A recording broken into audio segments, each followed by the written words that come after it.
మేము లవ్ చేసుకుంటున్నాం, దానివల్ల మీ అందరికి వచ్చిన ప్రాబ్లం ఏంటి? నాకు అర్థం కావట్లేదు. అర్థం కాలేదా?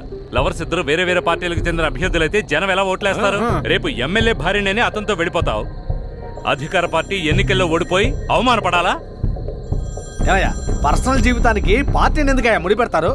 అన్న, తమ్ముడు, అక్క, చెల్లెలు అని వేరు పార్టీలో పనిచేయట్లేదా? భార్యాభర్తలు అనేది కొంచెం కొత్తగానే ఉంది, అందుకని అభాండం వేస్తారా? చూస్తే క్యాండిడేట్ నే మార్చేసేలా ఉన్నారే. ఏడే ఏదో బాగుందే, క్యాండిడేట్ మరిస్తే మన ఏరియాను మనకు దక్కుద్ది. ఇదన్నా జరుగుతుందా? అరే ఎందుకు కట్ చేస్తున్నావు? యోగే కదా కాల్ చేస్తున్నాడు. ఇక్కడ అందరం ఏం మాట్లాడుకుంటున్నామో తెలుసుకోవడానికే కాల్ చేస్తుంటాడు. వెళ్ళి పర్సనల్ గా మాట్లాడరా, వెళ్ళు.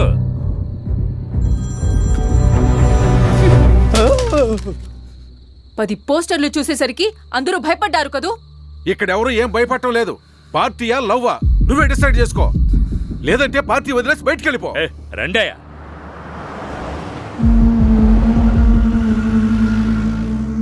ఉప ఎన్నికల్లో అధికార పార్టీ గెలుపు ఎంత ముఖ్యమో నీకు తెలుసు. ఈ ప్రేమ, మమకారం, కృతజ్ఞత వీటిని అధిష్టానం పరిగణించదు. సీఎం గారు, నేను తప్పకుండా గెలుస్తాను. ఆ మాట నువ్వు చెప్పితే సరిపోదమ్మా, ఇంటెలిజెన్స్ కూడా చెప్పాలిగా. వాళ్ళిచ్చిన రిపోర్టు నీకు వ్యతిరేకంగా ఉంది. ఇంతవరకు నువ్వేం చేశావన్నది ముఖ్యం కాదు, ఇక మీదట నువ్వేం చేయబోతావన్న దాన్ని బట్టే నీ భవిష్యత్తు ఉంటుంది. నీకు 2 రోజులు అవకాశం ఇస్తున్నాను. ఆలోగా పరిస్థితులు నీకు అనుకూలంగా మారాలి, లేదా అభ్యర్థినే నేను మార్చాల్సి వస్తుంది.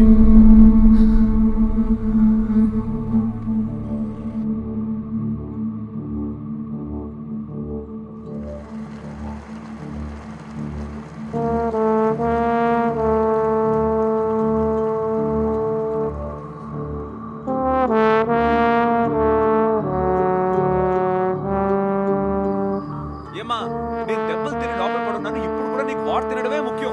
నువ్వు అక్కడే ఉండు. హలో. ఏంటి ఫోన్ చేస్తూనే ఉన్నాను, తీవేంటి?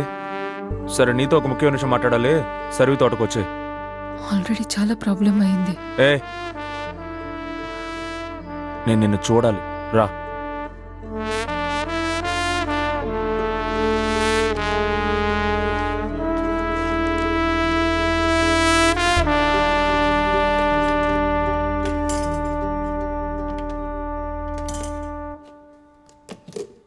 అమ్మా,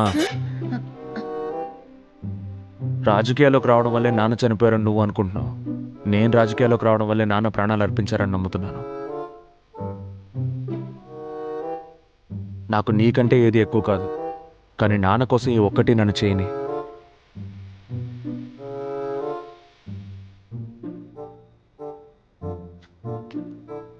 ఈ ఎలక్షన్ అయిపోగానే నేను రుద్ర పెళ్లి చేసుకుందామని, నువ్వే వెళ్ళి కలిసి మాట్లాడి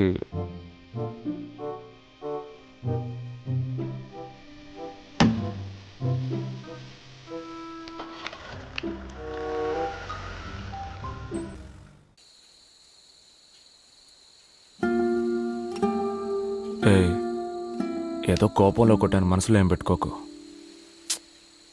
ఇట్రా, ఇలా చూడు. అమ్మతో మాట్లాడాను. ఈ ఎలక్షన్ అయిపోగానే మేమిద్దరం పెళ్లి చేసుకుంటామని చెప్పాను. అన్నీ సెట్ అవుతాయి. ఏంటి? సెట్ అవ్వవు. నువ్వు గెలుస్తావు, నేను ఓడిపోతాను. ఈరోజు మనం మీట్ అయింది కూడా మా పార్టీ వాళ్ళకి తెలిసింది. ఎలా అన్నది తెలీదు. నేను బాగా తక్కువ అంచనా వేశా కదూ. ఏంటి నువ్వనేది? ఇది నేనే చేశాననుకుంటున్నావా?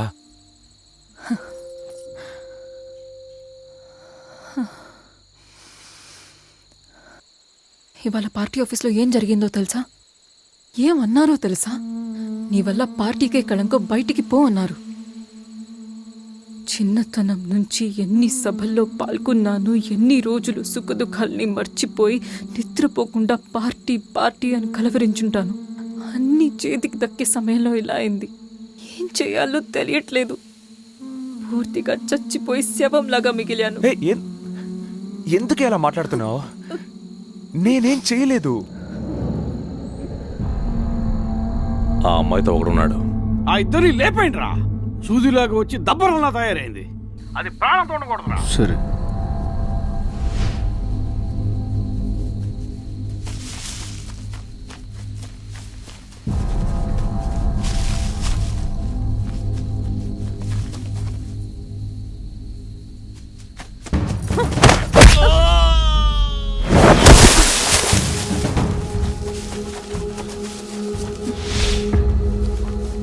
వదిలేసండి దాన్ని.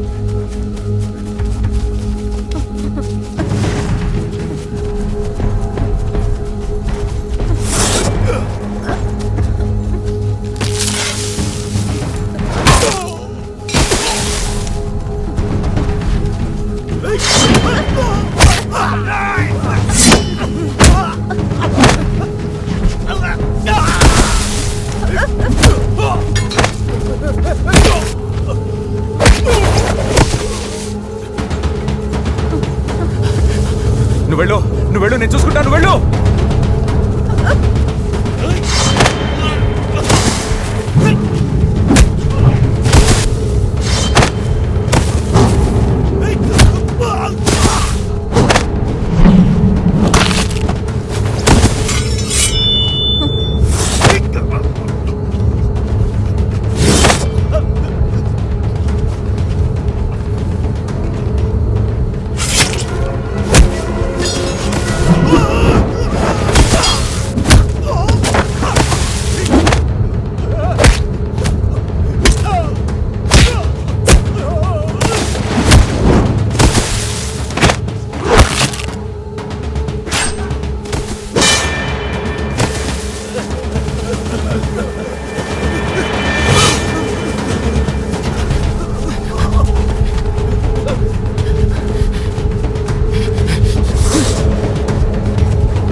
ఓడించడానికి నాకు వెరితో తెలియలేదురా.